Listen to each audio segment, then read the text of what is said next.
স্নেহশ্রী mother. 1 বছর হলেও এই কিডজি তালদার সাথে আমার ছেলেরা পড়াশোনা করছে। তো এখানে আসার পর আমি লক্ষ্য করেছি আমার ছেলে অনেকটা ম্যাচিওর হয়েছে, অনেক কিছু শিখেছে, কথা বলার জিনিসটা অনেকটাই পরিষ্কার হয়েছে এবং স্কুল আসার যে একটা ভালোবাসা, ও ছুটির দিনগুলোতেও কাঁদে কখন স্কুল যাবো বলে, মানে সেটা দুপুর 12টা বাজলেও বলবে আমাকে স্কুল নিয়ে গেলে না।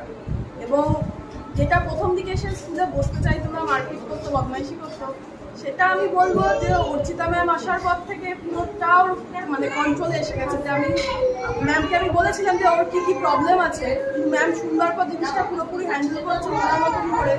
এবং সত্যি কথা মানে ও ম্যামকে প্রচণ্ড ভালোবাসে, যদি আমি কিছু টাস্ক করাতে না পারি অর্চিতা ম্যামের নাম শুনলে সঙ্গে সঙ্গে করে। এবং স্কুলের সবকটা মিসকেই খুব ভালোবাসে, প্রত্যেকটা ম্যাডামের নাম নিয়ে ঘরে কিন্তু মানে বলে যে ম্যামের কাছে যাবো, হ্যাঁ তো কি বলতে চাই সব কিছু পরিষ্কার করে বোঝাতে পারে না, কিন্তু স্কুলের সব ম্যামকে